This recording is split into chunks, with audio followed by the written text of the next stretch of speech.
Hey guys, what's going on? Marvin here, and today I'm going to be showing you how to green screen without a green screen.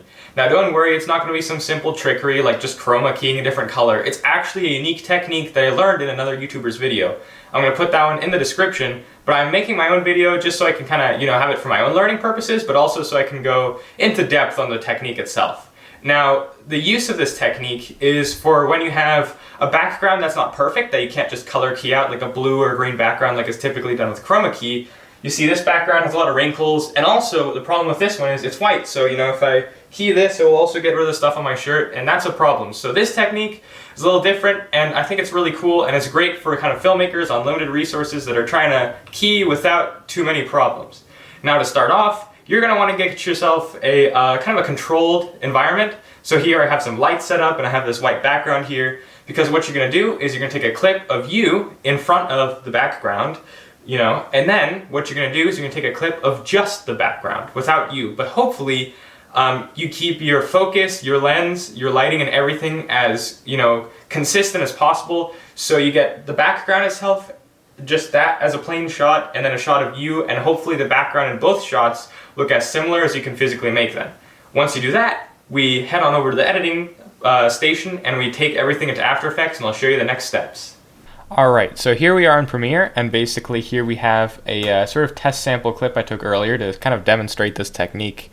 And so, if we take a color key here, it's going to be very difficult to color key out this white background, because honestly, you can't get it away without, just basically just destroying whatever you have of your actor as well.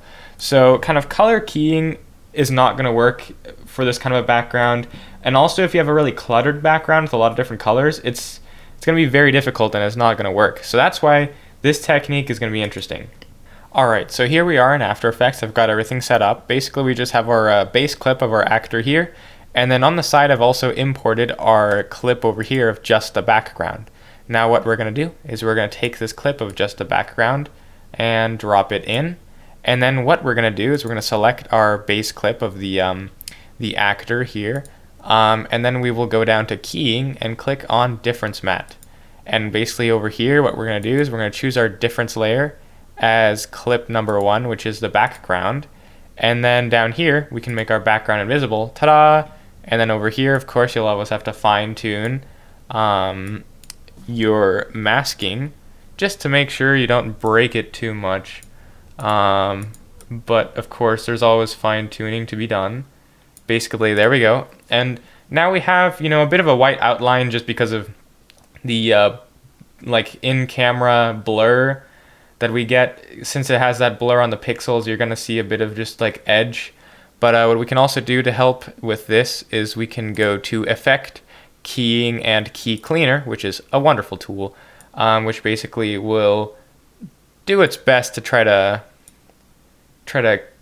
clean away those extra edges. And now we do have a bit of a white halo, and that is just my fault for kind of setting up the camera with a little bit too shallow a depth of field, so it just didn't get that sharpness on the edges here to keep this kind of fade from happening, because those pixels were too different from the background to get keyed away. But it's working pretty well. Now if we want to kind of put a background on here, we can kind of show how it's looking so far, but for not having any green screen, this works surprisingly well. One more thing we can do to ensure that this works the best is actually time stretch our background layer, so that way we don't have to film a ton of it. So what you can do is basically right click on your background layer, click on time, and then time stretch, and then here you can just give in how long you need it to be. So basically just make that longer than your main clip. So in that case 30 seconds should be enough, because basically the background will be static anyway, and so if you stretch it out all the way, it doesn't matter. So that way you get that background cancellation for the entire clip, because otherwise it would stop canceling out the background once that clip runs out, and then you get all kinds of weird stuff happening. But anyway, back to actually looking at the cleanliness of the key. What we're going to do is we can play the video here, and as you can see, despite the slight halo, just because of that shallow depth of field causing that kind of blur and that smooth transition between the pixels, so it doesn't give us as sharp a boundary, this does work surprisingly well. For not having a green screen, for not being able to color key, this is a perfectly viable option for keying. And furthermore, you can do this with a really cluttered background. doing this with a solid white background was actually probably a poor idea, because I mean, since you can remove the background based on getting two identical clips of the background, you could have a bunch of crap in the background and still key somewhat effectively, given you keep those camera conditions the same. So here's just that's pretty much that's it for the tutorial. I mean, there's not much else to talk about. You can fiddle around with the key cleaner and all those little effects controls in here. Try to really get the best kind of keying you can.